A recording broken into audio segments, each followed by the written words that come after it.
¿Por qué? La termodinámica nos va a permitir estimar, por ejemplo, la reactividad que tiene un compuesto. Cuando yo tengo un compuesto, yo puedo decir, ¿es estable o no? ¿Se descompone o no? Bueno, eso me lo va a responder la termodinámica, ¿sí? Vamos a poder conocer nosotros si un proceso libera calor o absorbe calor, ¿sí? Vamos a poder ver si un sistema se ordena o se desordena, ¿sí? Que eso tiene una gran implicancia, ya vamos a ver un poquito más adelante por qué. Y algo fundamental, la termodinámica nos va a explicar y nos va, digamos, con la termodinámica vamos a poder predecir por qué hay procesos que ocurren de manera espontánea y procesos que no. Eso es fundamental y es lo que vamos a terminar de cerrar. Cuando terminemos de ver termodinámica, esa es la parte más importante. Que podamos definir si un proceso es espontáneo o no, ¿sí?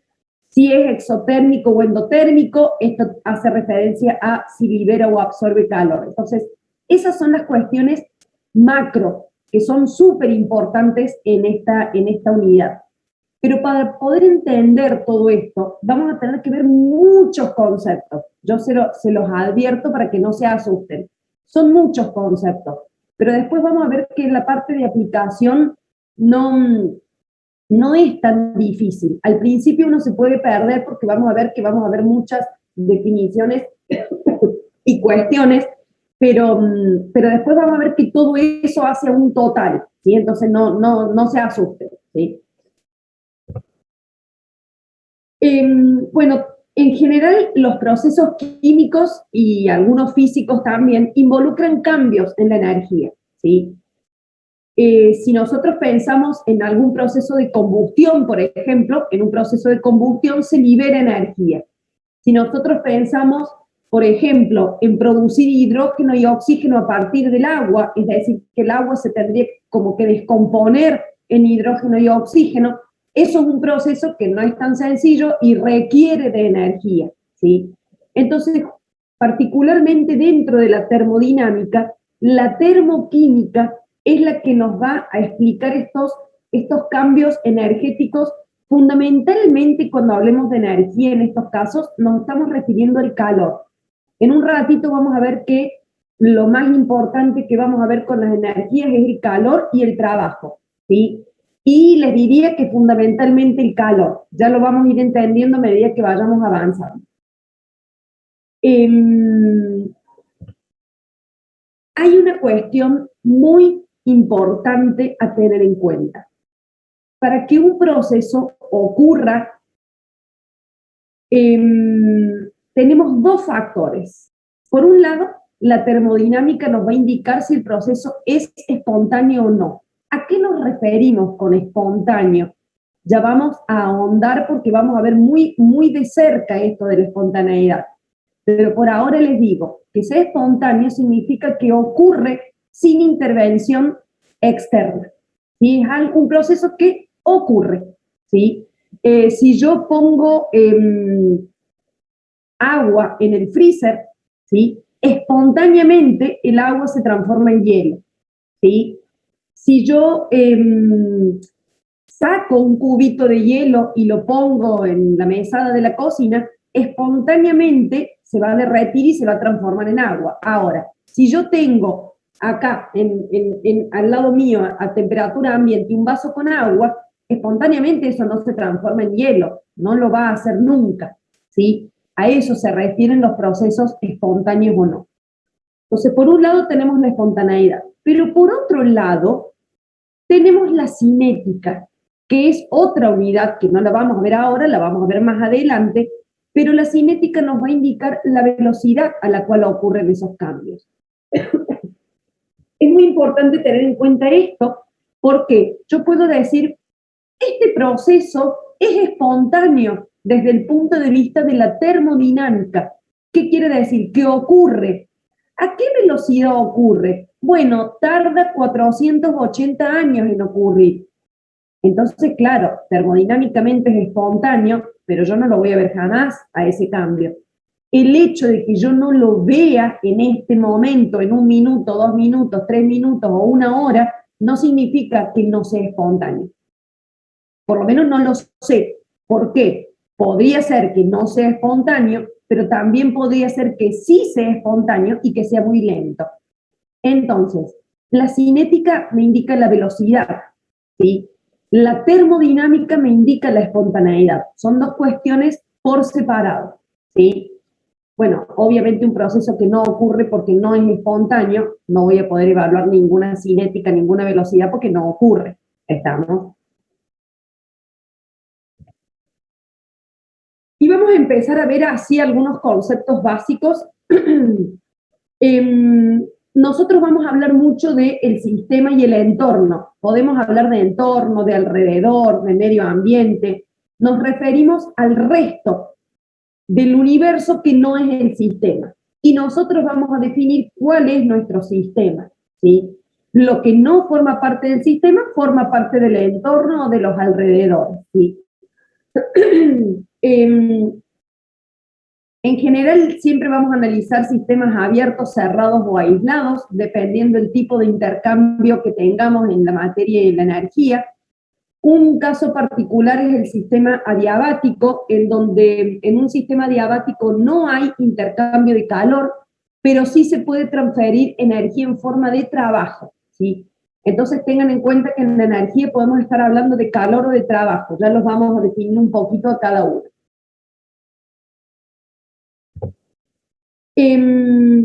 Bueno, si bien ahora yo los voy a definir, pero ya vamos, digamos, lo vamos a ir entendiendo a medida que vayamos avanzando. Cuando hablamos de energía, hablamos de la capacidad que pueda tener un sistema para realizar un trabajo o para intercambiar calor. Por eso les digo que lo que más vamos a ver dentro de esta energía es calor y trabajo. El trabajo uno lo puede definir como la fuerza que actúa a lo largo de una distancia, pero ya vamos a ver que desde el punto de vista de un proceso químico, vamos a ver qué pasa con la presión, con el volumen, y por eso aparece esta formulita que la vamos a entender en un ratito, ¿sí? Y con respecto al calor, es la energía intercambiada entre el sistema y los alrededores, en general por una diferencia de temperatura. Entonces un sistema puede absorber calor o liberar calor. Por eso dice energía intercambiada. Después ya vamos a ver cómo ocurre el intercambio. Bueno, el sistema puede que la libere o puede que la absorba, ¿sí? Cuando el sistema libera calor, el entorno es el que absorbe el calor, ¿sí? Y si el sistema gana calor, se lo entregó el entorno, ¿sí? Porque hay un intercambio entre el sistema y el entorno.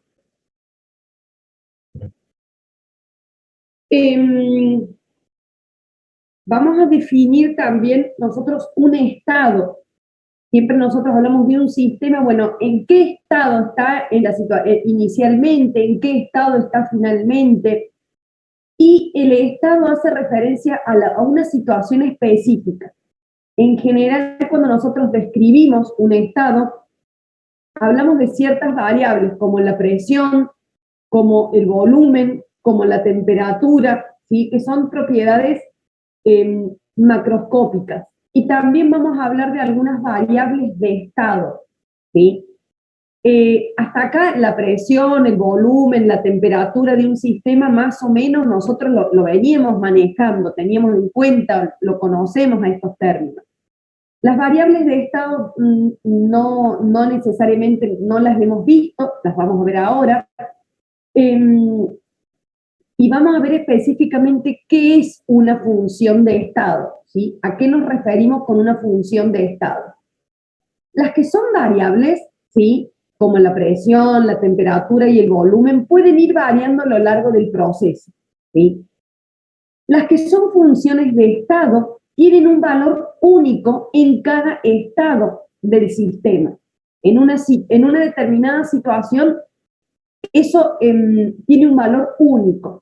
Y acá hay algo importante, que lo vamos a repetir varias veces a esto, ¿sí? Porque es bastante importante y vamos a ver varias funciones de estado que son muy propias de la termodinámica, ¿sí? En el caso de todas las funciones de estado, vamos a ver que la variación de esta función no depende del camino que haya recorrido el sistema. solo depende del estado inicial y del estado final. Por el momento esto puede parecer solo una definición que quizás no se entiende, pero ya cuando vayamos mostrando los ejemplos se va a entender un poquito más, ¿sí? Yo les hago así como rápidamente este ejemplo. Cuando yo tengo una función de estado, yo tengo un sistema en una situación inicial, transcurre un cierto proceso y tengo un estado inicial y un estado final, ¿sí? Si yo quiero averiguar una función que sea de estado, no me interesa cuál fue el recorrido que hizo el sistema, solo me interesa mirar cuál era su posición inicial y cuál era su posición final. Ahora, para aquellas que no son funciones de estado, como por ejemplo, se los voy avisando, el calor y el trabajo, no son funciones de estado. Entonces, si yo ahora tengo una situación inicial y una situación final, y yo quiero conocer el calor y el trabajo, necesito saber exactamente qué ocurrió con el sistema, ¿sí? Si no, no voy a poder averiguar el calor o el trabajo, porque no son funciones de estado. Entonces, como no son funciones de estado, sí dependen del camino que haya recorrido el sistema, ¿sí?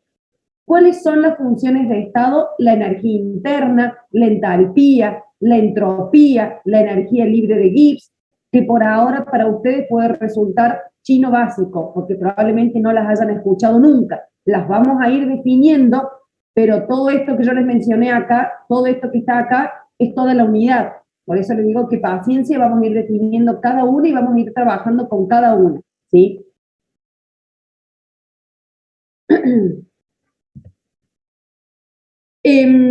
Bueno, muchas veces podemos hablar de un proceso, algunas ya las hemos escuchado, podemos hablar de un proceso que ocurre de manera isotérmica. ¿Qué significa? Que durante todo ese proceso no hubo cambio en la temperatura. Si hablo de un proceso isobaro, es que la presión se mantuvo constante, isocórico, que se mantuvo constante el volumen. Quizás esto sea un poco más nuevo. Si hablo de un proceso adiabático, en este caso el calor es cero, ¿sí? Porque en los adiabáticos no hay intercambio de calor, pero puede haber intercambio de trabajo. Ya lo vamos a ver. Cuando hablamos de un proceso que es cíclico, nos referimos a que el sistema parte con un determinado estado, pero vuelve al mismo estado. Entonces la situación inicial y final es exactamente la misma, ¿sí?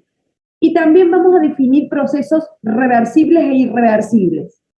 Para poder definir estos procesos reversibles e irreversibles, tenemos que conocer algunas cuestiones más todavía, ¿sí? Así que lo vamos a ver en un ratito.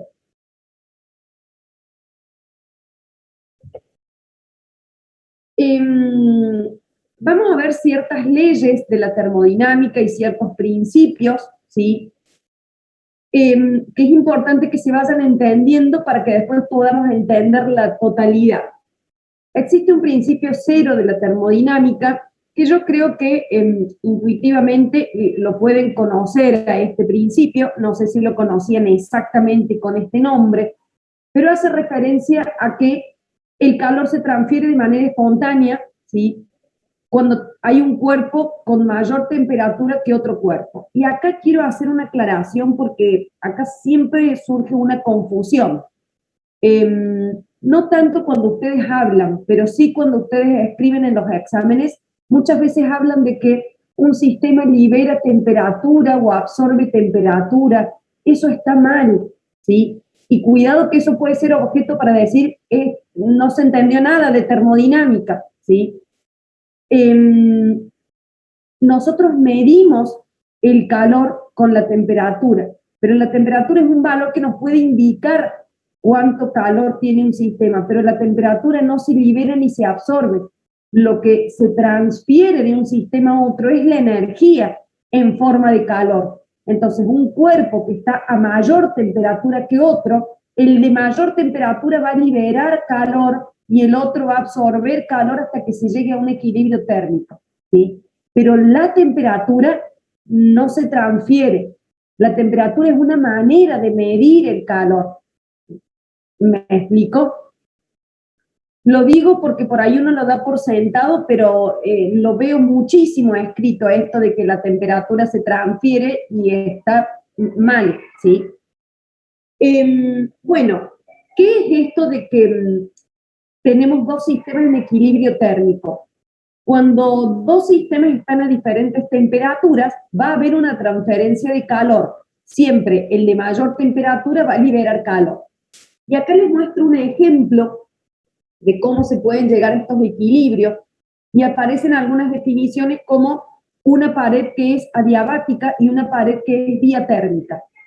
Si es adiabática, no permite la transferencia de calor, ¿sí? Aunque un cuerpo esté a mayor temperatura que el otro, no se puede transferir calor porque hay una pared adiabática de por medio. Si la pared es diatérmica, sí hay transferencia de calor. Entonces, acá en estos ejemplos, fíjense cómo. Supongamos que el objeto A está a una mayor temperatura que B y que C. En este primer ejemplo, como acá tenemos una pared adiabática, no puede haber intercambio de calor entre A y B, ¿sí? Pero sí podría haber entre A y C. Podría haber una transferencia de calor desde A hasta C y después desde C hasta B, porque C y B sí tienen contacto, digamos, ¿no? Tienen una pared que los separa, pero es diatérmica.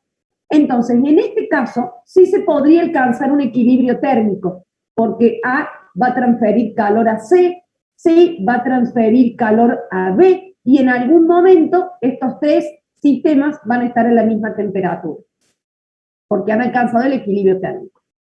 En este segundo ejemplo, no se alcanzaría un equilibrio térmico, porque A puede intercambiar calor con B y B con A, como fuera, pero ninguno puede intercambiar calor con C, porque la pared adiabática está separando totalmente al sistema C.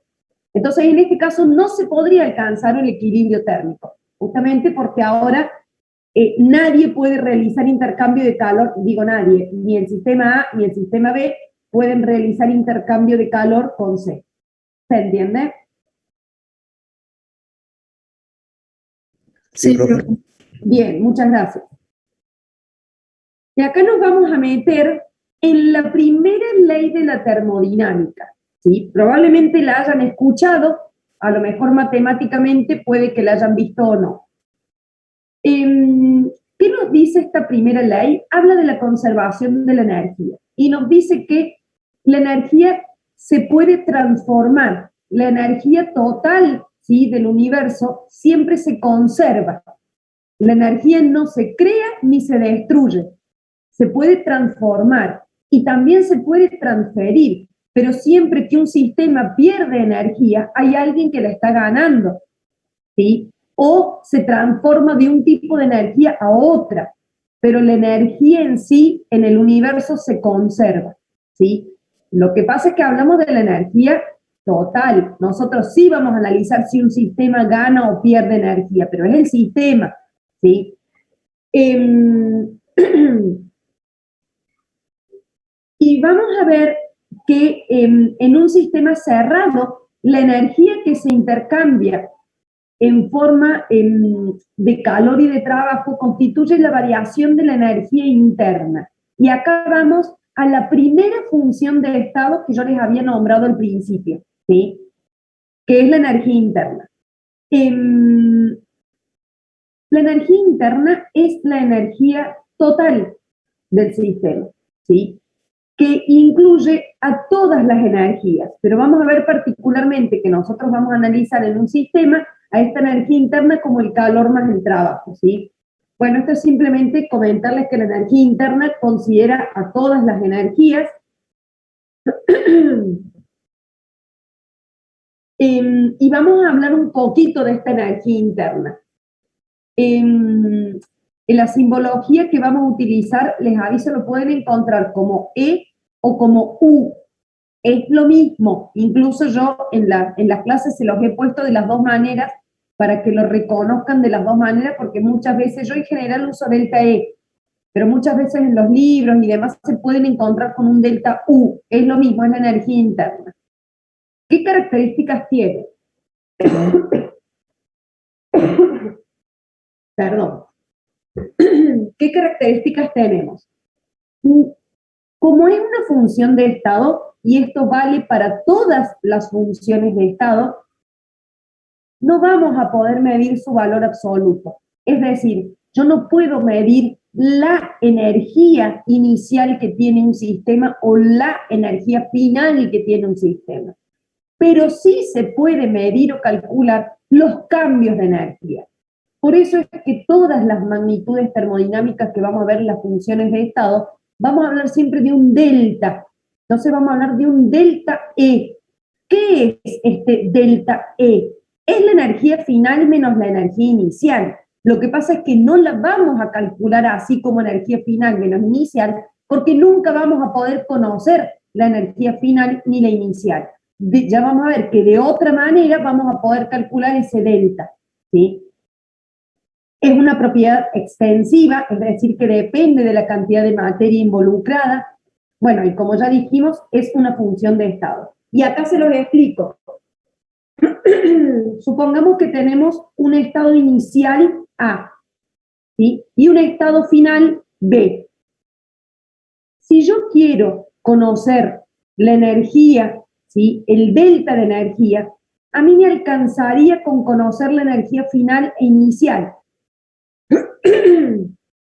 del sistema, y no me importa si fue por el camino 1, el camino 2 o el camino 3. Porque desde el punto de vista de la energía interna, yo puedo mirar la energía final y la inicial, hacer el delta y lo podría obtener. Pero si yo quiero mirar el calor o el trabajo involucrado, delta E, acá abajo está esa definición y la vamos a ver más adelante de nuevo. Delta E lo podemos calcular nosotros como el calor más el trabajo. De esa manera sí lo voy a poder calcular. Pero si yo voy a calcular calor y trabajo, como el calor y el trabajo no son funciones de estado, quiere decir que sí dependen del camino recorrido, entonces yo, si quiero calcular el calor y el trabajo involucrado en este proceso, necesariamente voy a tener que saber si el camino que hizo el sistema fue el 1, el 2 o el 3. Porque en el 1 tengo una cierta cantidad de calor y de trabajo, en el 2 tengo otra cantidad de calor y de trabajo, y en el 3 tengo otra cantidad de calor y de trabajo. La sumatoria es la misma, porque el delta es una función de estado, y la energía intercambiada en este proceso es la misma, la energía total, pero no es la misma cantidad de calor y de trabajo involucrada en el proceso 1, 2 y 3. ¿Se entiende la diferencia? Sí, profe. Sí, bien, muchas gracias. Profe, Sí, ¿sería que cuando hay más trabajo hay menos calor y así conservan la igualdad? sí, particularmente en este caso que vos llegás desde un mismo punto hasta el otro por 3 caminos distintos, sí, porque la sumatoria te tiene que dar siempre el delta E.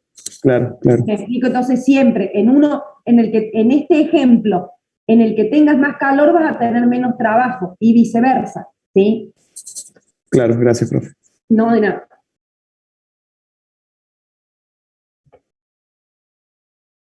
Bueno, acá esta exclusivamente es la expresión de esta primera ley que nosotros vimos. Dijimos que la energía se conserva y acá hablamos de el delta de energía en un sistema, ¿sí? Y este delta de energía interna lo vamos a ver como el calor más el trabajo, ¿sí?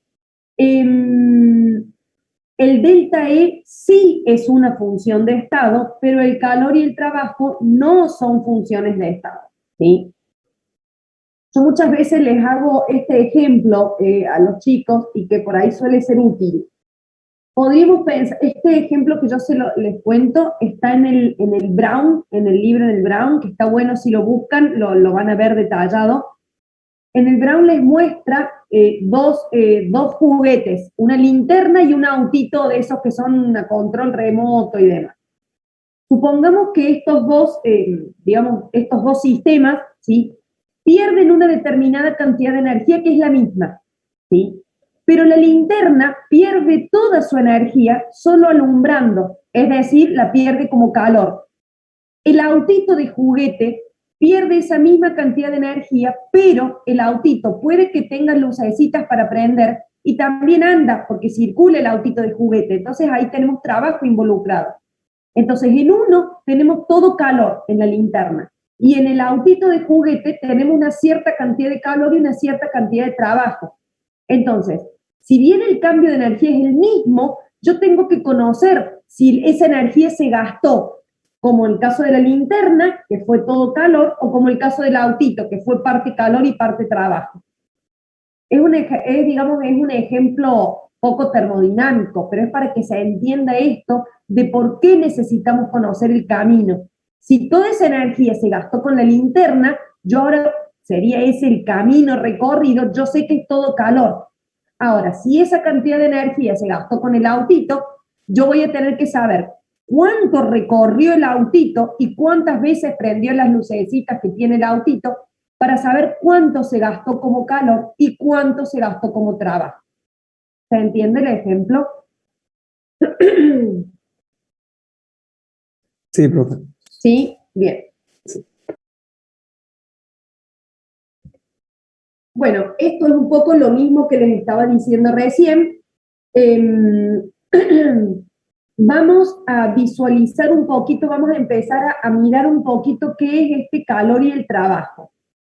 El calor dijimos que era el calor que se intercambia entre el sistema y los alrededores, y el trabajo también. Lo que pasa que cuando nosotros hablamos de calor, me refiero a que el trabajo también es el trabajo que se intercambia entre el sistema y los alrededores.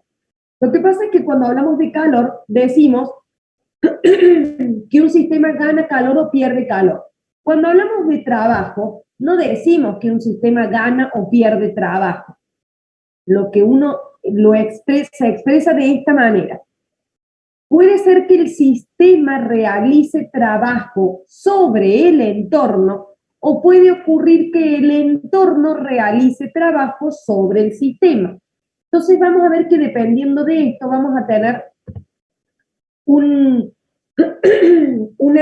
vamos a analizarlo con el signo matemático, que tenga Q y que tenga W. Si hablamos de calor, cuando un sistema gana calor, ese calor va a ser positivo, ¿sí? Matemáticamente, porque el sistema está ganando energía en forma de calor. Si el sistema libera calor, el signo del calor va a ser negativo, porque ahora el sistema está perdiendo energía en forma de calor particularmente, ¿sí? Con el trabajo pasa exactamente lo mismo.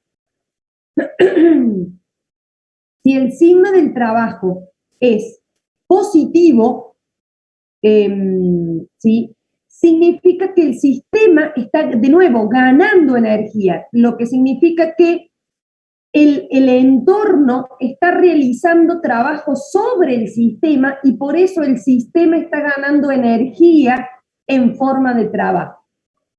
Y el signo va a ser negativo cuando el sistema pierde energía en forma de trabajo. ¿Qué quiere decir que pierde energía en forma de trabajo? Que ahora es el sistema el que está realizando trabajo sobre el entorno.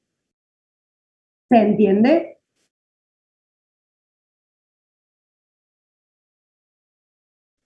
Sí, profe. Bien, excelente. A ver, esto seguro que van a tener que volver a mirarlo para que lo recuerden y después ya se lo van a ir aprendiendo. Pero es importante que tengan en cuenta esta idea. Y otra cosa que también muchas veces nos suelen expresar mal es decir que se gana o se pierde trabajo. No, el calor sí se gana o se pierde, pero el trabajo no. El trabajo o el sistema lo efectúa sobre el entorno o el entorno lo efectúa sobre el sistema. Y de acuerdo a eso, el sistema puede ganar o perder energía en forma de trabajo, ¿sí? Bueno, esto es más o menos lo mismo que les estuve explicando recién. Y acá sí voy a empezar a definir un poquito esto de que cuando el sistema gana o pierde calor, exclusivamente calor, hablamos de un proceso endotérmico o exotérmico, ¿sí? En general hablamos de la ganancia o la pérdida de energía, pero vamos a ver que particularmente lo vamos a ver con el calor del proceso, ¿sí? Entonces, cuando un sistema libera calor, ¿sí? O pierde calor, el proceso es exotérmico. Y si un sistema gana calor, el proceso es endotérmico, ¿sí?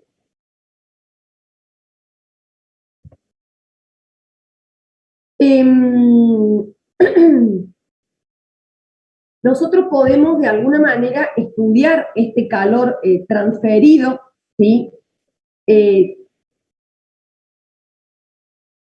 En este proceso en el que se gana o se pierde calor puede haber cambios de estado, ¿sí? Y acá definimos a la capacidad el calor específico, ¿sí? O la capacidad calorífica específica. Tiene, bueno, esta definición es la cantidad de calor que se necesita para modificar la temperatura de 1 gramo de sustancia en 1 grado, ¿sí? Y aparece esta formulita, ¿sí? Esta formulita van a ver que ustedes, no sé si ya han hecho o van a hacer, pero pueden calcular el calor intercambiado en un sistema, ¿sí?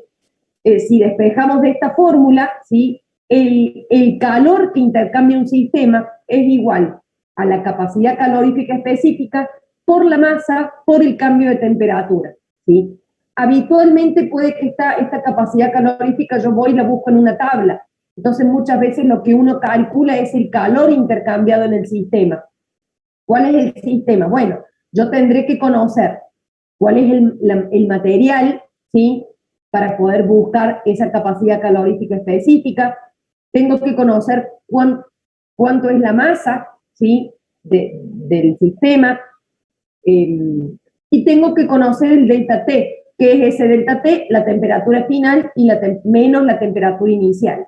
Entonces, si yo conozco la cantidad de materia involucrada, la capacidad calorífica específica y el cambio de temperatura, con eso puedo calcular el calor intercambiado. Digo intercambiado, pero cuando yo calcule ese calor va a tener un signo positivo o negativo, y ese signo me va a indicar si se libera o se absorbe el calor, ¿sí? Desde el punto de vista del sistema, ¿no? Bueno, esto es lo que yo les explicaba recién. Si uno calienta agua, pueden ocurrir estos cambios de estado y uno puede calcular el calor intercambiado, ¿sí? A partir de esta formulita. ¿Estamos?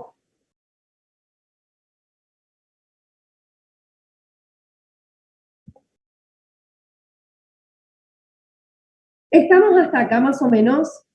¿Se entendió? Sí, profe. Sí, profe. Bien.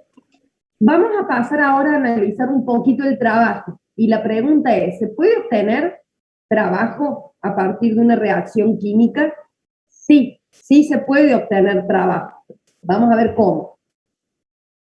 Les aclaro que no quiero que se vuelvan locos con las fórmulas. En la parte de termodinámica hay muchas cuestiones de fórmulas en donde uno reemplaza y llega una fórmula. Bueno, no vamos, o sea, yo se los muestro, pero no me voy a detener en analizar toda la cuestión matemática de la fórmula, ¿sí? Se los muestro para que vean de dónde viene, a qué hace referencia, pero después nosotros vamos a utilizar directamente las fórmulas, digamos, cuando ya llegamos al final de la fórmula. No nos interesa tanto el desarrollo, no se vuelvan locos, es para interpretarlo nada más, ¿sí? Bueno, ¿cómo efectúa trabajo el sistema? Este es un ejemplo muy clásico y podemos analizar la expansión de un gas, ¿sí?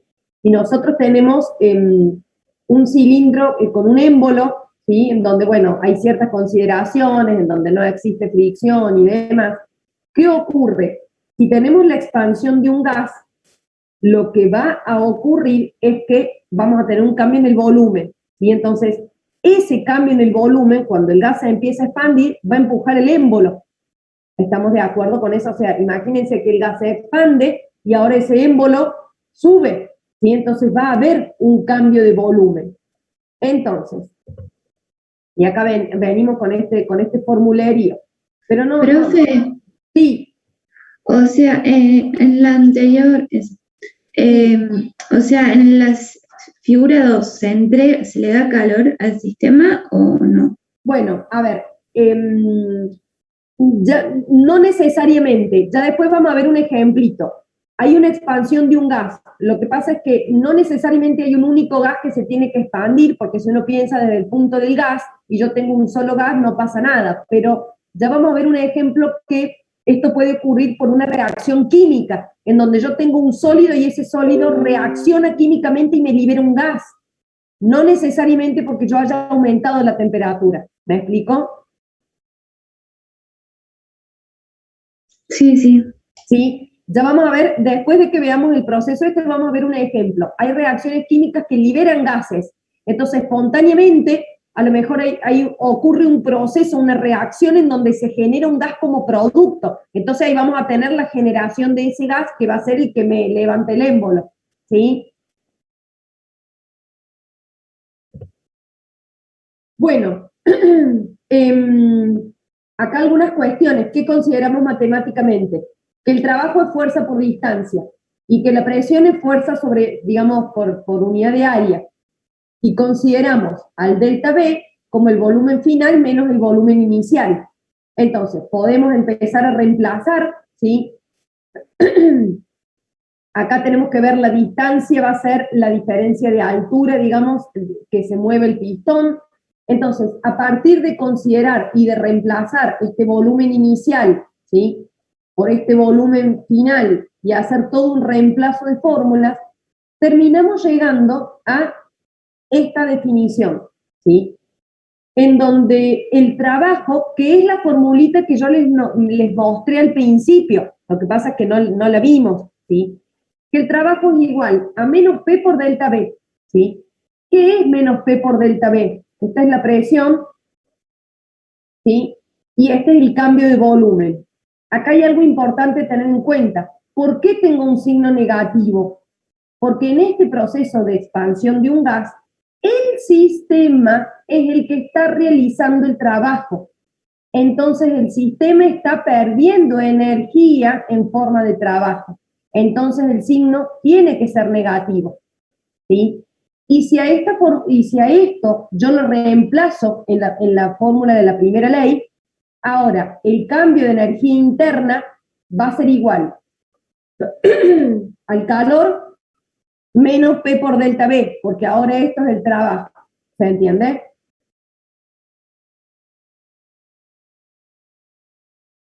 Sí, profe. Bien, y acá viene el ejemplo que yo les decía recién. No necesariamente esto ocurre por un cambio de temperatura. Existen, por ejemplo, reacciones químicas que pueden ser las que, digamos, las que realizan este trabajo, si el sistema lo realiza, y en este caso el sistema es un proceso químico. Un sólido, que creo que ya la hemos visto, esta reacción, digamos, en algún momento. Este es el perclorato, no es el perclorato, es el clorato de potasio, que se descompone generando cloruro de potasio, pero genera oxígeno gaseoso. Entonces, mientras ocurre este proceso químico, se está generando un gas. Entonces, acá tenemos una situación inicial en donde está el sólido, pero una situación final en donde apareció otra sal, pero se genera este gas. Y este gas es el que va a generar el cambio de volumen. Entonces, el oxígeno va a ser el que empuja el pistón en contra de la presión atmosférica, ¿sí? El volumen varía y es el sistema el que está realizando el trabajo, ¿sí?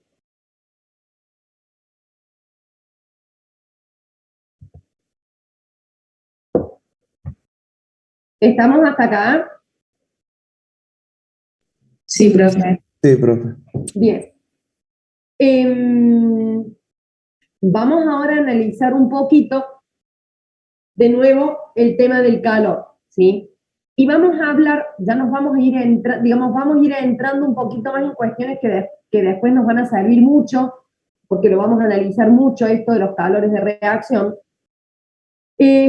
¿A qué llamamos calores de reacción? Al calor que se absorbe o que se libera en un proceso químico, ¿sí? Esto puede ocurrir a volumen constante o a presión constante. es muy importante que analicemos estas condiciones, ¿sí? A volumen constante puede que ocurra, por ejemplo, dentro de un reactor rígido, ¿sí? Generalmente son calorímetros utilizados para las reacciones de combustión, en donde, como el sistema es un sistema cerrado, hermético y rígido, no hay cambio de volumen. Entonces ese proceso ocurre a volumen constante. Otro tipo de condición sería que el proceso ocurra a presión constante. ¿A qué nos referimos a presión constante? En este caso, nos referimos a sistemas abiertos, ¿sí? ¿Y por qué es a presión constante? Porque la presión externa es la presión atmosférica. Y esta condición a presión constante es la más relevante dentro del el estudio de las reacciones químicas desde el punto de vista de la ingeniería, porque en general nosotros vamos a tener este tipo de sistemas, ¿sí? Que ocurren a presión constante porque el sistema es abierto, ¿sí? Ya vamos a ver que de ahí vamos a definir muchas cuestiones muy importantes, ¿sí? Bueno, acá de nuevo, algunos, digamos, formuleríos por ahí que no se vuelvan locos, ¿sí? ¿Qué pasa cuando tenemos el calor a volumen constante? Teniendo en cuenta la definición del trabajo, ¿sí? Cuando tenemos volumen constante, quiere decir que el delta B es igual a 0. Cuando trabajamos a volumen constante, delta B es igual a 0, con lo cual no tenemos trabajo. ¿Estamos? Lo que quiere decir que siempre partiendo de esta fórmula, que es la primera ley, ahora, si no tengo trabajo, directamente el delta E va a ser igual al calor.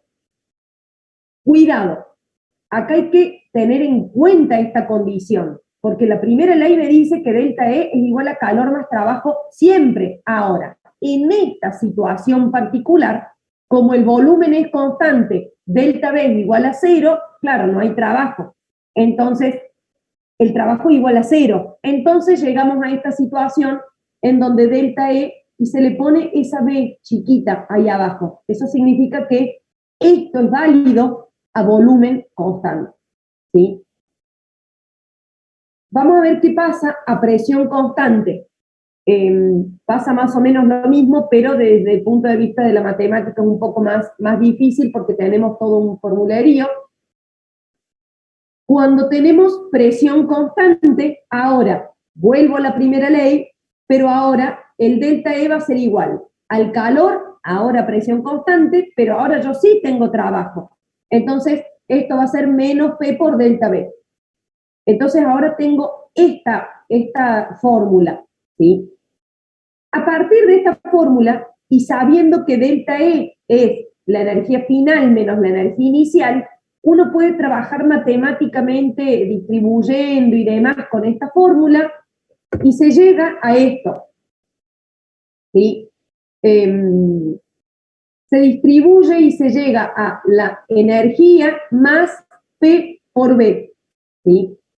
Y acá viene una cuestión importante, porque a partir de esto se define una nueva función de estado. Hasta acá nosotros todo lo que analizamos tenía que ver con la energía interna, que fue una de las funciones de estado que vimos, ¿sí?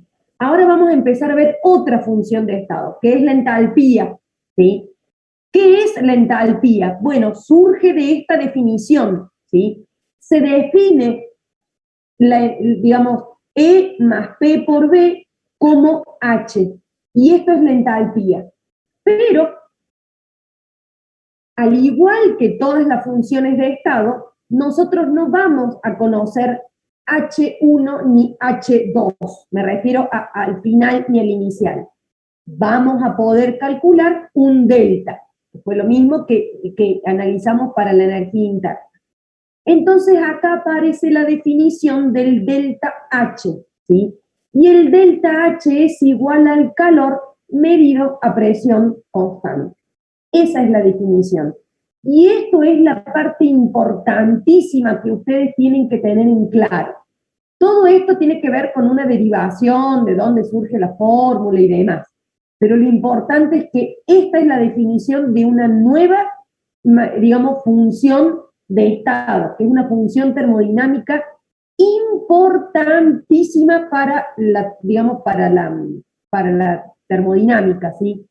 ¿Qué es este delta H? El calor absorbido o liberado por el sistema a presión constante, ¿sí? Por favor, no se olviden de esa presión constante porque es fundamental, ¿sí?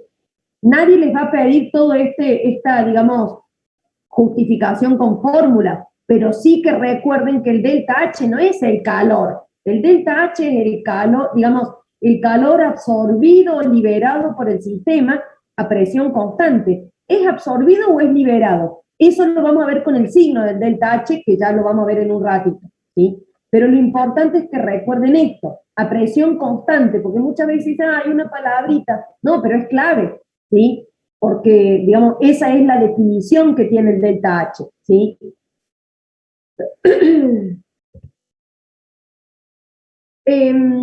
Bueno, esto simplemente se los dejo como un análisis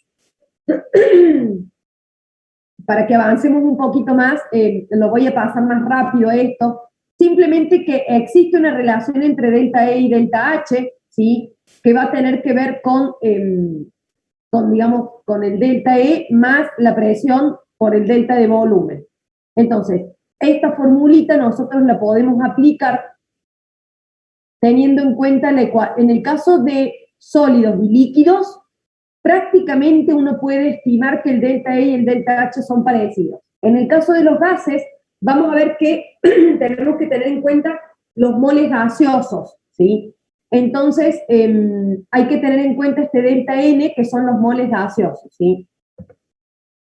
Y ahí yo les dejo un ejemplo para que lo analicen, ¿sí? Está la reacción, es una reacción de combustión, ¿sí? Acá tenemos un determinado valor de delta H que me lo está dando el ejercicio, ¿sí? Es un delta H negativo, lo que significa que se libera calor, que el proceso es exotérmico, ¿sí? Y yo puedo analizar el delta N, que es el delta de los moles gaseosos solamente. Entonces tenemos un delta N igual a -3. Y a partir de esos datos yo puedo aplicar digamos, esta formulita, ¿sí? Conociendo el delta H que me lo dan como dato, el delta N lo mido de la reacción, R y T, una aclaración importante. Ahora R, que es la misma constante de los gases, pero ahora estamos mirando unidades de energía, porque estamos analizando la energía del sistema. Entonces R tiene este valor, ¿sí? Porque ahora tiene otras unidades. Cuidado, si bien es la misma constante de los gases, pero tiene otro valor y otras unidades, porque ahora tiene unidades energéticas, ¿sí? Profe, Sí. ¿de dónde sale esa fórmula? O sea, porque yo me quedé que la entalpía era igual al calor a presión constante. Y esta, ¿qué dice de la ecuación? Lo que pasa que esto surge a partir de qué ocurre en el caso de los gases cuando hay una variación en el volumen. Y entonces tenemos una cierta presión y una variación en el volumen. Entonces eso surge en este caso, ¿sí? Es como para ver la relación entre el delta H y el delta E. Claro, o sea, esta fórmula solamente la vamos a usar si hay gases presentes. Sí, y en realidad no, ni sé si la vamos a usar, digamos, puede que haya algún ejemplito, digamos, en la guía, pero es como para que tengan en cuenta que, porque recién vimos que era, digamos, qué pasaba cuando el delta H era igual al calor a presión constante. En este caso, cuando tenemos una variación en los moles gaseosos y nosotros queremos relacionar delta E con delta H, ¿sí? Ahí tenemos esta situación, ¿sí? Ahora, el delta H siempre es el calor medido a presión constante, pero si yo quiero relacionar el delta H con el delta E y tenemos gases, aparece esta situación. Pero siempre el delta H va a ser el calor medido a presión constante, o sea, eso no cambia. ¿Me explico? Sí, ahora sí. Bien.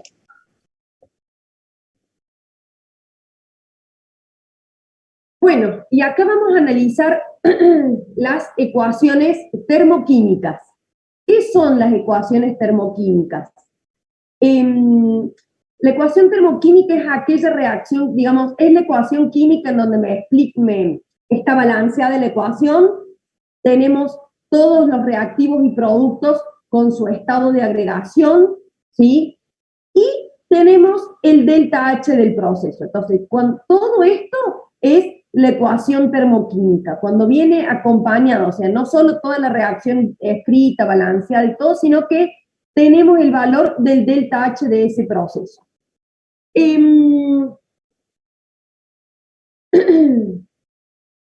significa este delta H? Vamos a ir viendo algunas cuestiones.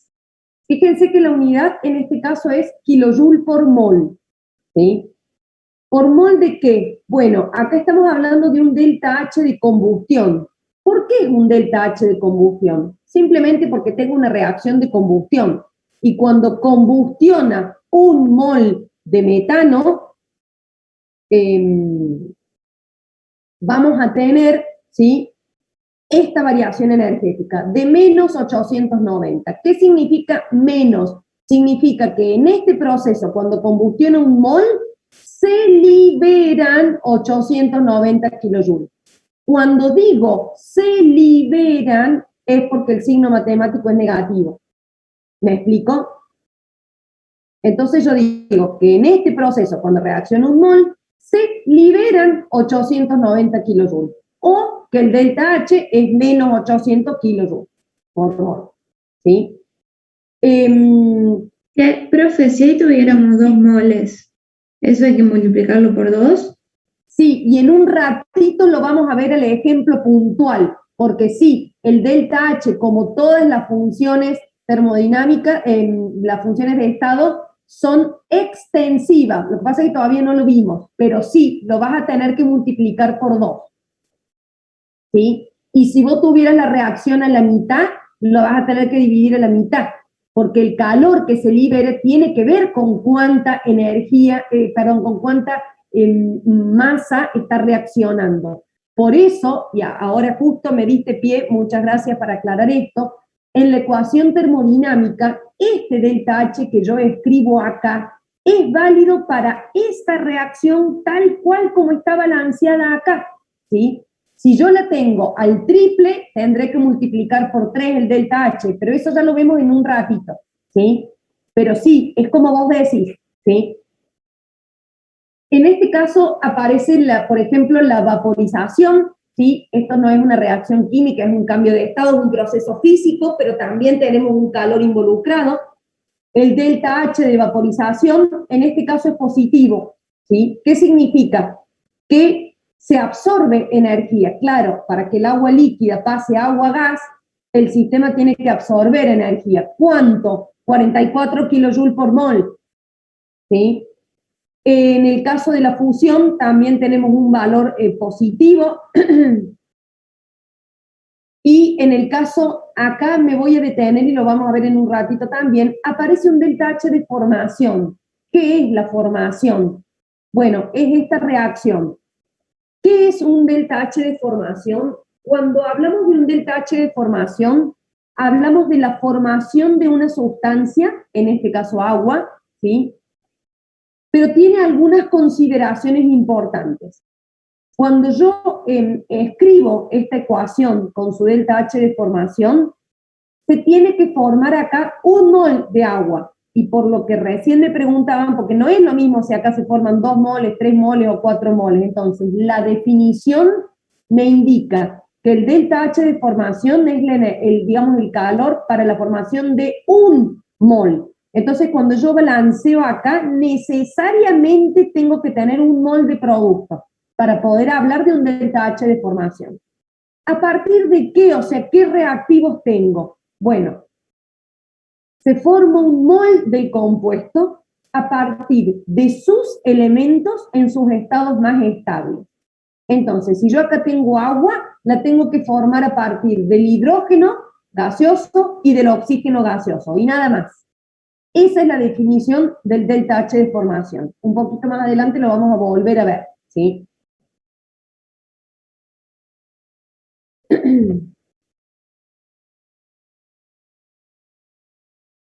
¿Estamos hasta acá? Sí, profe. Bien.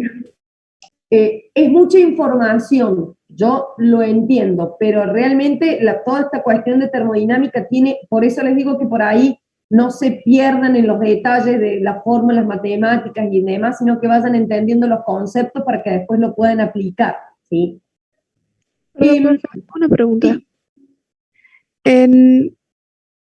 Perdón, Sí, no me escucho. en la fusión y en la vaporización siempre va a ser positiva delta H, Sí, por ejemplo. Sí, porque vos siempre necesitas, digamos, vos siempre vas a necesitar energía para que, digamos, para que el líquido pase a gas, ¿sí? Vas a necesitar energía. Lo que pasa es que ahí ya vamos a ver un poquito por qué necesitamos esa energía, ¿sí? Pero sí, cuando vos tenés un líquido que pasa a gas, vamos a necesitar energía. Y para que el sólido pase a líquido también se necesita calor, ¿sí? Okay. Igual la combustión siempre es negativa y la formación también. Sí, la combustión sí, porque son todos procesos exotérmicos. La formación también, digamos. Sí, sí. ¿Estamos? Gracias, profe. No, de nada. En general en la formación es negativa porque se libera, digamos, se libera calor, se estabiliza, digamos, el sistema cuando se forma. Y se libera, digamos, se libera energía.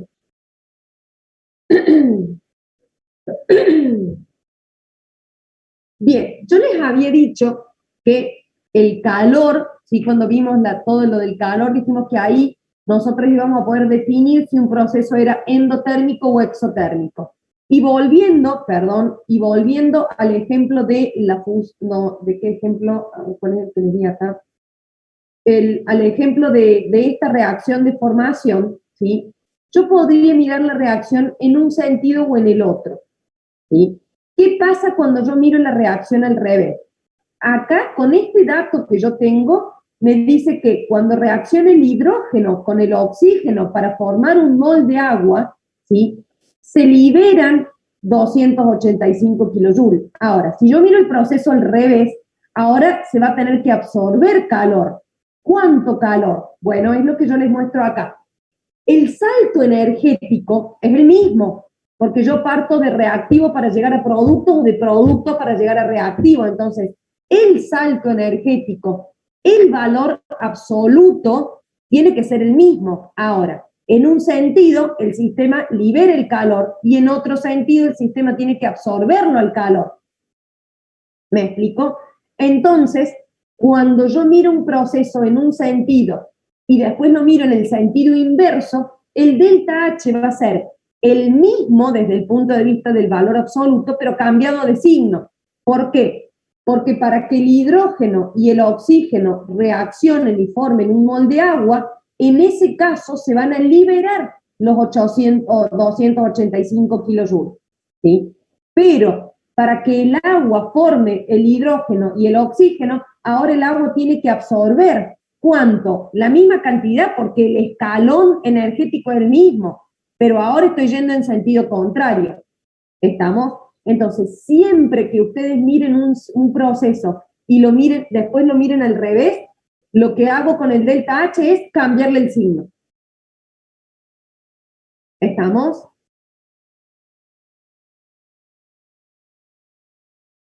Sí, profe. Sí, bien. Y acá vamos con las propiedades que tiene el delta H y justo era lo que me preguntaban hace un ratito, ¿sí? El delta H es una propiedad extensiva. ¿Qué significa esto? Que es proporcional a la cantidad de sustancia del sistema. Entonces acá tenemos el ejemplo, ¿sí? Y fíjense que acá ya no dice por mol. ¿Por qué no dice kilojoule por mol? Porque cuando no aparece el kilojoule por mol es porque yo tengo que mirar esto. En este caso, por cada mol de nitrógeno que reacciona con oxígeno y se forman 2 moles del monóxido, el delta H es de 180. Ahora, si yo miro este proceso a la mitad, por ejemplo, ¿sí? Ahora, y la cantidad de calor va a ser la mitad, porque ahora tengo todo el proceso a la mitad, entonces no es por mol. Cuando no aparece el por mol es porque es para este proceso así tal cual, ¿sí? En este caso, si yo ahora tengo medio mol de nitrógeno que reacciona con medio mol de oxígeno para formar un mol del monóxido, el delta H va a ser 90, ¿sí? Que es la mitad. ¿Estamos? No, profe, yo no entendí, o sea, ¿por qué no pone el mol? Porque, por ejemplo, en este caso no es por mol, en este caso es por cada medio mol, ¿sí? Claro, y el En de este arriba, caso, como, a ver, en este ejemplo, como vos acá tenés un mol y un mol, acá lo podrías poner por cada mol. Pero, a ver, el delta H, ¿sí? Es 180 kilojoules por mol, en este caso, ¿sí? En este caso, yo también podría decir que es 180 por mol, pero como particularmente en este ejemplo tenemos la mitad, entonces es 90 kilojoules por cada medio mol. ¿Me explico? claro, sí, sí, sí. Acá uno podría decir que tenés un delta H de 180 kilojoules por cada mol. Y acá yo diría que tenés 90 por cada medio mol. Entonces no se aclara ese mol o medio mol. Directamente, como es una ecuación termoquímica, este valor de delta H está asociado únicamente a esta reacción como vos la tenés. O sea, este valor de 90 no sirve cuando vos tenés esta reacción al doble, a la mitad, al triple, multiplicada 5 veces. No, este 90 sirve para este proceso como lo tenés escrito acá. Y este 180 sirve para este proceso como vos lo tenés escrito acá. ¿Sí? Sí, ya ¿Sí? entendí. Bien. Y algo que vimos recién, que el delta H cambia el signo cuando se invierte la reacción. Entonces acá les escribí yo la misma reacción primera, pero fíjense que está dada vuelta. Entonces, si yo ahora quiero expresar el delta H para este proceso, ¿sí? Ahora es menos 180 kilojoules, y con respecto a lo que les decía recién, por cada 2 moles de monóxido. Entonces no se aclaran esos moles, directamente se pone 180 kilojoules. ¿Para qué cantidad? Para la que está escrita en la reacción que tenemos acá y en el sentido en el que está, ¿sí? De ahí aparece justamente la explicación de la ecuación termoquímica. Cuando yo tengo una ecuación termoquímica es la ecuación con su delta H. Y ese delta H está asociado exactamente a la reacción tal cual como está escrita. Si esa reacción se da vuelta o se multiplica o se divide, el delta H va a cambiar. ¿Sí? Sí, profe. Bien. Bueno, no sé si alcanzaron a ver con Lorena, alcanzaron a ver la ley de Hess. No, No, bien. Bueno, mejor entonces así van a tener toda esta parte para trabajar la próxima clase con ella. Todas las funciones, digamos, el delta H es una función de estado, ¿sí? Y debido a que es una función de estado, cumple con la ley de Hess. ¿Qué es la ley de Hess? Bueno, ahí tienen la definición en sí, pero yo se los voy a explicar de una manera un poco más sencilla.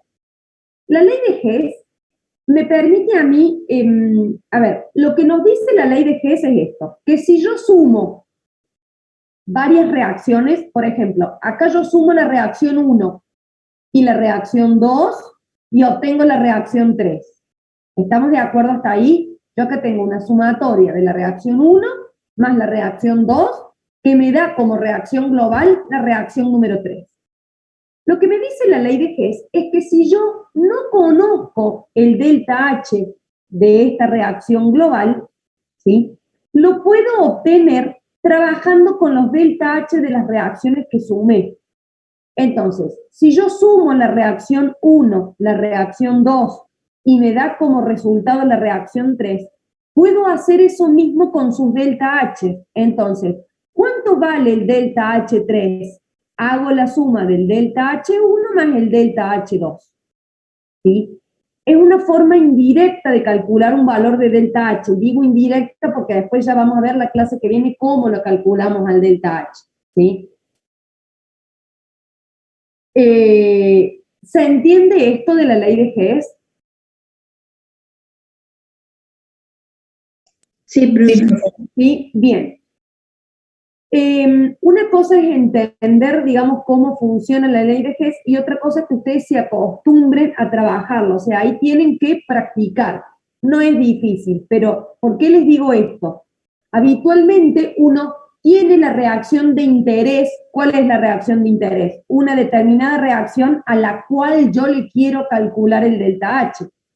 Y yo tengo distintos procesos que yo voy a tener que decidir. En realidad, cuando digo yo, me refiero, ustedes van a tener que decidir cómo combinar esos procesos para poder obtener el proceso suma. ¿Sí? Entonces, acá me parece que teníamos nosotros un ejemplo, ¿sí? Y yo ahí se lo dibujé con un diagrama de entalpía, pero me parece que es más sencillo que ustedes lo escriban con lápiz y papel en sus hojas y lo hagan, ¿sí? Y que después deténganse en esto para analizarlo, ¿sí? En este ejemplo tenemos una reacción 1, una reacción 2 y una reacción que no conocemos. Entonces, ¿cuál es la idea de la ley de Hess? Que yo tengo que combinar de alguna manera la reacción 1 y la reacción 2 para poder sumarlas y que me dé la reacción 3. Ahí está la clave de cómo trabajar con esta ley. Ahora, una vez que yo trabajo con esas reacciones, después voy a ver qué hago con esos delta H para poder sumarlos y que me den el delta H3, que es el que yo quiero conocer. ¿Por qué les digo que tenemos que analizar? Porque yo voy a tener que ver, vamos al ejemplo, reacción 1. Primero, a esta reacción la tengo que escribir así, la tengo que dar vuelta, la tengo que multiplicar, la tengo que dividir, eso lo van a tener que decidir ustedes, ¿sí? Entonces. Pero, profe, Sí. Perdón que le interrumpa. O sea, usted nos da ya como, o sea, nos da el resultado, o sea, la ecuación 3, o sea, para ver cómo lo... Sí, okay. porque vos tenés que saber cuál es tu reacción de interés. Ya vamos a ver después en un ejemplito que yo se las explico, la reacción y ustedes la tienen que armar, pero de alguna manera, lo primero que tenemos que conocer en la ley de Hess es cuál es la reacción de interés a la cual yo le quiero calcular el delta H. ¿Sí? A ver, en este caso te la estoy dando escrita. Podría decirte, por ejemplo, para la formación del monóxido, y vos tenés que saber plantear la formación del monóxido, que va a ser a partir de sus elementos, que es carbono y oxígeno. O la combustión del metano, y vos vas a tener que plantear la combustión del metano, y esa es tu reacción de interés. Eso es lo primero. El segundo paso es ver cómo combino las reacciones que tengo como dato. ¿Cómo veo cómo combino? Bueno, lo más importante es mirar si va así o va al revés. Entonces, por ejemplo, acá yo tengo el carbono, lo tengo como reactivo, y yo en mi reacción de interés también lo tengo como reactivo, lo que quiere decir que queda así como está. Ahora, ¿la tendré que multiplicar por 2, por 3, por 5 esta reacción? Bueno, si yo me fijo, en la que yo tengo un solo carbono y en la que yo quiero tengo un solo carbono. Entonces no tendría que multiplicar por nada. La reacción queda 1, queda así como está. Y por ende, su delta H también. Me voy a la reacción 2. Acá pasa algo raro, ¿sí? ¿Por qué? Porque en la reacción que yo tengo como global, lo tengo el monóxido acá como producto, pero en la que a mí me dieron como dato lo tengo como reactivo. Entonces, acá yo esto lo voy a tener que dar vuelta. A esta reacción lo voy a tener que dar vuelta al momento de sumarla, ¿sí? Y si yo doy vuelta a esta reacción, a este delta H le tendré que cambiar el signo, ¿sí? Si yo doy vuelta a esta reacción, van a ver que este dióxido de carbono se cancela con este dióxido de carbono y a partir de esa suma llegamos exactamente a esta. Esa es la parte difícil de la ley de Hess, que ustedes logren combinar para llegar a la sumatoria, ¿sí? Y a partir de ahí tendrán que trabajar con los delta H. En este ejemplo, el delta H1 quedaría como está y el delta H2 le tengo que cambiar el signo. A eso lo voy a sumar y voy a obtener el delta H3. ¿Sí? O sea, profe, las dos primeras se suman. Claro, vos tenés que sumar siempre las reacciones para llegar a la reacción global. Lo que pasa es que tenés que ver cómo las sumás, porque puede que las dejes escritas así como está, puede que la des vuelta, puede que la multipliques, pero sí, la reacción 1 y la 2 se suman para obtener la reacción 3. ¿Y cómo? ¿Y después se simplifica el resto de las cosas o cómo es? Claro, porque cuando vos los des vuelta vas a ver que tenés dióxido de carbono en el producto y dióxido de carbono en el reactivo, porque a esta la tenés que dar vuelta. Entonces ese dióxido se va a cancelar con este dióxido. ¿Sí?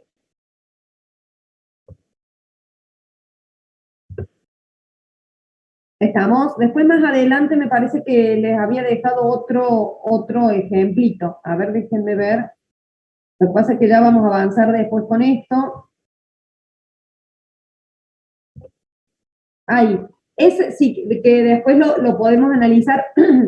Ese es otro ejemplo de la ley de Hess, que yo ese se los dejo, ¿sí? Para que usted, o sea, está resuelto ahí en la pantalla, pero se los dejo para que ustedes traten de combinar, ¿sí? Fíjense, acá tienen que determinar el delta H de formación del eteno. ¿Y cuál es el delta H de formación? Eso lo van a tener que plantear ustedes. Este es el eteno y la formación será a partir de carbono y de hidrógeno. Entonces, ahora, esta es mi reacción de interés. Ustedes van a tener que trabajar con la reacción 1, 2 y 3 para ver cómo las combinan y las suman y obtener como reacción global la número 4. Y a partir de eso calcular el delta H, que acá lo tienen hecho. ¿Sí? ¿Se entiende? Sí, profe. La ley de Hess parece complicada, pero van a ver que cuando ustedes agarren lápiz y papel y lo practiquen y lo hagan escribiendo, ahí se van a empezar a dar cuenta. Las cuestiones importantes son, primero, tener en claro cuál es la reacción de interés y después mirar las reacciones que son datos. Y mirar, primero, de qué lado están los reactivos y los productos para saber si la tienen que dejar así o la tienen que dar vuelta.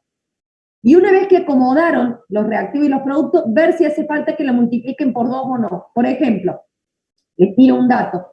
Acá fíjense que en mi reacción global o de interés, yo acá tengo 2 carbonos sólidos. ¿Sí? Y en la que yo tengo como dato tengo uno solo. Eso me está indicando que a esta reacción número 2 la voy a tener que multiplicar por 2 para poder obtener estos 2 carbonos sólidos. ¿Se dan cuenta cómo va siendo la cuestión?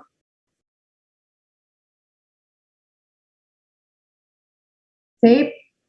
Sí, profe, más o menos hay que practicar. Sí, a ver, es difícil así trabajarlo en el aire. Por ejemplo, la reacción 3, si ustedes se fijan, en la reacción que yo quiero obtener, al eteno lo tengo como producto y acá yo lo tengo como reactivo. Entonces, a esta 3 la voy a tener que dar vuelta. ¿Sí? Pero después van a tener que ver si hay que multiplicar o no. ¿Estamos? Se los dejo para que ustedes lo trabajen un poco, seguramente en el práctico también lo van a ver, porque esto se va a terminar de entender cuando hagan, digamos, cuando ustedes lo ejerciten, ¿sí? ¿Estamos? Sí, profe. Bien.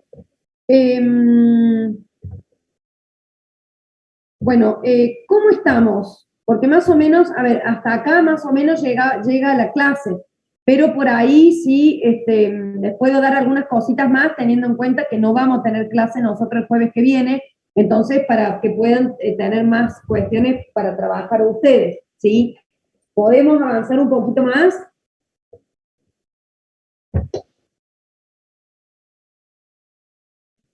Sí, profe, o sea, recién a las 25 tenemos la otra clase. Sí, a ver, yo eso lo tengo más o menos en claro, pero la idea mía por ahí es esta. Tampoco yo no les voy a explotar la cabeza porque yo en 5 minutos puedo terminar con todo termodinámica, pero nadie va a entender nada.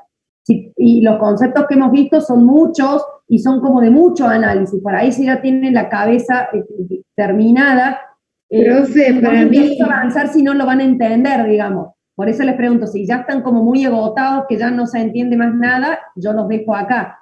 Si podemos avanzar un poquito más, avanzamos un poquito más, ¿sí?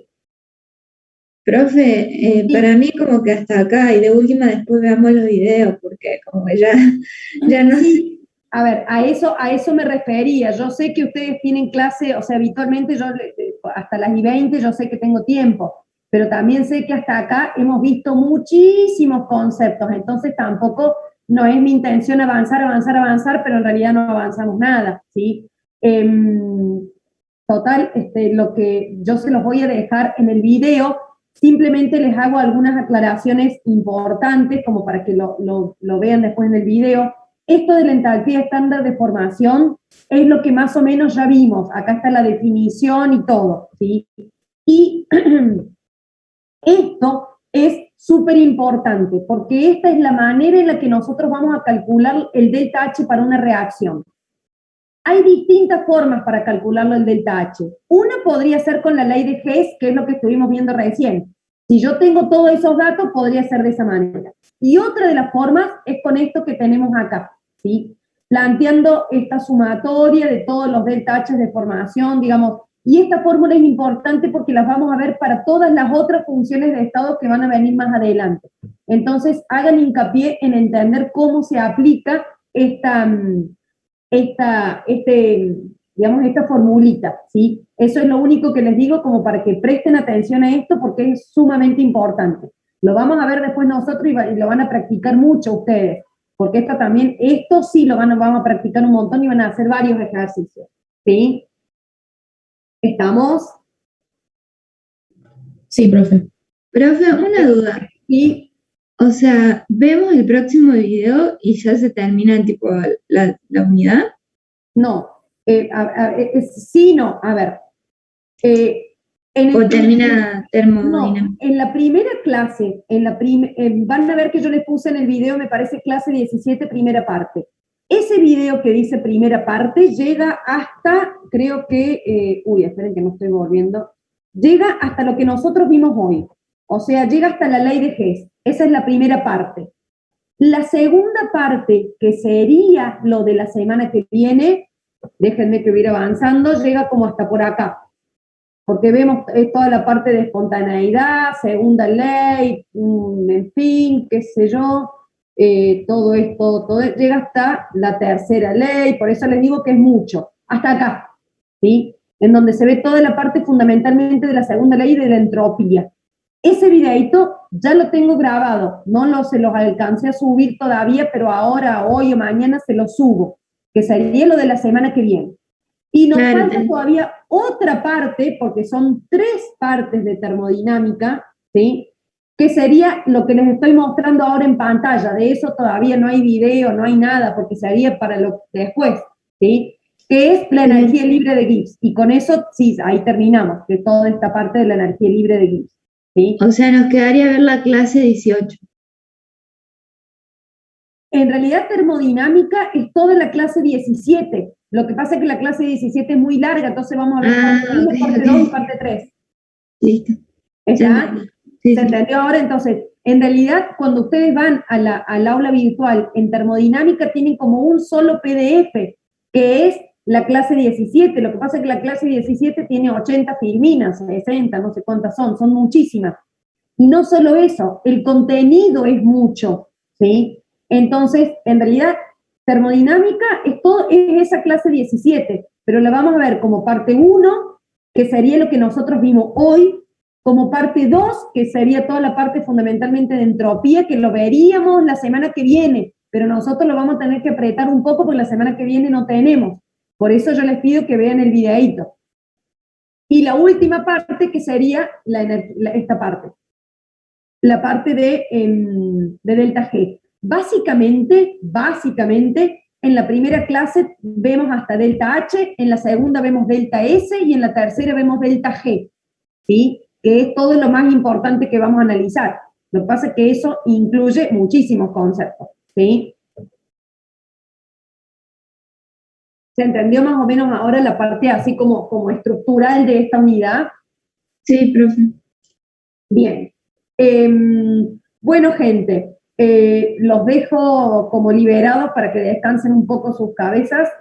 La parte esta de termodinámica es, digamos, ciertamente compleja.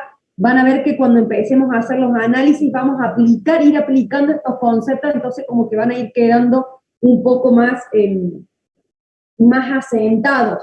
Al final, cuando nosotros analicemos la espontaneidad de un proceso, vamos a volver a mirar qué pasa con el delta H, qué pasa con el delta S, entonces vamos a hacer todo un análisis integrador, no me salía la palabra. Vamos al final a hacer todo un análisis integrador, ¿sí? de toda la unidad. ¿Estamos? Sí, profe. Bien. Bueno, chicos, los dejo liberados. El jueves que viene no tenemos, así que yo les pido que ustedes para el martes que tienen con la profe, si tienen el martes con Lorena, visualicen, vean el videíto, que ya se los voy a cargar como para que puedan avanzar un poquito más. ¿Estamos?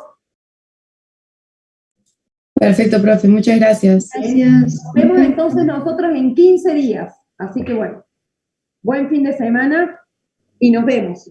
Dale, profe, muchas gracias. No, profe, gracias, igualmente. Chao, nos vemos. Profe, Gracias a ustedes.